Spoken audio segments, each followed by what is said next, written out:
السلام علیکم فرینڈس، امید ہے کہ آپ سب خیریت سے ہوں گے۔ آج موجود ہوں میں جی اپنے ایک پاکستانی بھائی ہیں ہمارے، یہ ڈاکٹر ہیں یہاں پر استنبول شہر کے اندر، اور استنبول کا علاقہ ہے فاتح کا ایک چھوٹا سا ایریا ہے شہر منی، وہاں پر موجود ہوں میں آج ان کے آفس میں۔ آج ان سے بات چیت کرتے ہیں، ان کے ایکسپیرینس سے فائدہ اٹھانے کی کوشش کریں گے، انفارمیشن لیں گے جو آپ لوگوں کے لیے بینیفٹس ہوں گی۔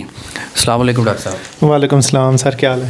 شکر اللہ کا۔ اچھا ڈاکٹر صاحب، اپنا تھوڑا سا تعارف بتائیں، پاکستان میں آپ کہاں سے ہیں اور کس عرصہ میں آپ استنبول آئے تھے اور یہاں پر ابھی آپ کیا کر رہے ہیں؟ السلام علیکم، میں جنید قادر اور پاکستان ڈیرہ غازی خان سے ہوں۔ مجھے تقریباً 7 سال ہو گئے ہیں ترکی کے اندر، اور یہاں پہ میں نے MBBS کمپلیٹ کیا ہے اور فی الوقت میں ہاؤس جاب کر رہا ہوں۔ ٹھیک، اچھا آپ کو کتنا عرصہ یہاں پر ہو گیا ہے؟ تقریباً مجھے یہاں پہ 7 سال ہو گئے ہیں، اور 7 سال کے دوران میں استنبول کے اندر تقریباً جو لینگویج کا ڈوریشن وہ استنبول کے اندر گزارا ہے۔ اس کے بعد جو اپنی اسٹڈیز کے لیے میں گیا تھا آگے، زنگولداک بلند ایجویت یونیورسٹی ہے، وہاں پہ میں نے اپنی MBBS کمپلیٹ کیا ہے، اور آج کل بھی وہاں پہ ہوتا ہوں، لیکن استنبول بھی آنا جانا رہتا ہے۔ اور استنبول کے اندر یہ جیسا آپ دیکھ رہے ہیں ہمارا آفس ہے، یہ مختلف کنسلٹنسی کے حوالے سے ہے، خاص کر اسٹوڈنٹس کے حوالے سے۔ اس پر بھی بات کرتے ہیں۔ اچھا مجھے یہ بتائیں کہ جب آپ شروع میں یہاں پر آئے استنبول میں، تو آپ کو کیا پرابلم فیس کرنی پڑی تھی؟ دیکھیں، فرسٹ آف آل جو ہمیں پرابلم فیس کرنی پڑی تھی وہ ہر کوئی آپ کو بتائے گا، لینگویج۔ اور جس دور میں ہم آئے تھے اس دور میں پھر انٹرنیٹ بھی نہیں ہوتا تھا اتنا زیادہ، ہر کسی کے پاس ایکسیس نہیں ہوتی تھی، موبائل نہیں ہوتے تھے۔ مجھے یہ بھی نہیں پتہ تھا کہ استنبول کا ٹمپریچر کیا ہوگا، تو ہمیں تو بہت سی مشکلات کا سامنا کرنا پڑا۔ آج کل وہ چیزیں نہیں ہیں جو مشکلات ہمیں پیش آئی تھیں، آج کل ڈفرینٹ مشکلات ہیں۔ آج کل سب سے بڑی مشکل میرے خیال میں لینگویج کے بعد یہ اسکیم ہے، فراڈ ہے۔ اور کس ٹائپ کے آپ اسکیم کی طرف اشارہ کر رہے ہیں؟ میرے خیال میں جو ہم پاکستانی یہاں پہ جو لوگ کام کر رہے ہیں، کافی سارے اچھے لوگ بھی ہیں اور میں ان کے ساتھ مل کے بھی کام کرتا ہوں، اور لیکن کچھ ایسے ہیں جو جس کو کیا کہتے ہیں، گھر میں بیٹھ کے کام کرتے ہیں، اور کیا کہتے ہیں، لوگوں کو TRC کے حوالے سے ہے، یا ایجوکیشن کے حوالے سے ہے، یا پھر نیشنلٹی کے حوالے سے، اس طرح کے لوگوں کے ساتھ فراڈ کیا جاتا ہے۔ اور یہاں پہ پاکستانی کمیونٹی میں جو اللیگلس ایک بہت بڑی تعداد ہے ان کی، اور ان میں انہوں نے کیا کیا ہوا ہے کہ جو آتے ہیں ان کو یہاں پہ ایک ٹرم یوز کی جاتی ہے، سیف لگانا، میرے خیال میں کہ ان کو گھر کے اندر پکڑ لینا، اور اس طرح کے مسئلے مسائل ہیں پاکستانی کمیونٹی کے۔ ادروائز جو پڑھے لکھے ہیں، جو کافی سالوں سے یہاں پہ ہیں، ان کے ساتھ ہماری سیٹرڈے میٹنگ ہوتی ہے، تو ان کو اس طرح کے کوئی مسئلے مسائل نہیں ہوتے۔ جو نیو کمرز ہوتے ہیں ان کے لیے یہ مسائل ہوتے ہیں۔ تو ریکمنڈیشن ہم یہی کرتے ہیں کہ کسی ان نون کے پاس جو آپ کو راہ میں ملے تو سلام دعا کریں، ان کے ساتھ کیفے میں جا کے بیٹھیں، اور ان کے گھر نہ جائیں جب تک آپ کو ان کے کیا کہتے ہیں شورٹی نہ ہو جائے۔ اچھا یہ بتائیں ڈاکٹر صاحب، آپ MBBS یہاں کر رہے ہیں؟ جی، میں نے یہاں سے MBBS آلموسٹ کمپلیٹ کر لیا ہے، اور میری اسٹڈیز کمپلیٹ ہو چکی ہیں، اور اس وقت میں ہاؤس جاب کر رہا ہوں۔ اچھا پاکستان میں اگر کوئی میڈیکل کا اسٹوڈنٹ ہے، لائک جیسے FSC پری میڈیکل کے بعد کچھ وہ کر رہے ہوتے ہیں، اپنا فیلڈ کو سلیکٹ کرتے ہیں، اگر وہ ادھر آنا چاہیں تو آپ ان کے لیے کوئی سی رہنمائی بتا دیں؟ جی بالکل، یہ آپ نے بہت اچھا کویسچن کیا ہے، اور کافی دنوں سے میں اس کے اوپر ویڈیو بنانے کا بھی سوچ رہا تھا۔ تو جو بھی اسٹوڈنٹس ہیں جو میڈیکل کرنا چاہتے ہیں آؤٹ آف کنٹری، خاص کر یورپین کنٹریز ہیں، ترکی ہے، یا اس کے بعد امریکہ میں کافی ساری یونیورسٹیز ہیں، تو جب بھی آپ انٹرنیشنل یونیورسٹی میں جانے کا سوچیں تو آپ کے مائنڈ میں فرسٹ آف آل ایک چیز آنی چاہیے کہ آپ کے پاس کوئی نہ کوئی انٹرنیشنل ایگزام ہونا چاہیے۔ اور انٹرنیشنل ایگزام میں اس وقت جو سب سے زیادہ پاپولر ہے وہ ہے SAT ایگزام ہوتا ہے، کالج بورڈ کی طرف سے لیا جاتا ہے۔ وہ ترکی کی یونیورسٹیز بھی ایکسیپٹ کرتی ہیں، اور امریکن یونیورسٹیز بھی ایکسیپٹ کرتی ہیں، اور اس کے علاوہ یہ یورپین یونیورسٹیز بھی ایکسیپٹ کرتی ہیں۔ اور باقی یورپین کنٹریز میں یہ ہوتا ہے کہ آپ کو ساتھ میں IELTS یا TOEFL دینا پڑتا ہے۔ ترکی میں 2 قسم کی یونیورسٹیز ہیں، تو میں ترکی کے حوالے سے جو مجھے انفارمیشن ہے میں تھوڑی سی دینا چاہوں گا کہ یہاں پہ پبلک اور پرائیویٹ ہے۔ تو پرائیویٹ جب بھی آپ سوچیں گے تو اس کی جو فیس ہے نا وہ اتنا زیادہ ہے کہ آپ سوچ بھی نہیں سکتے پھر۔ Too much costly. جی، یہ تقریباً اگر آپ انگلش پروگرام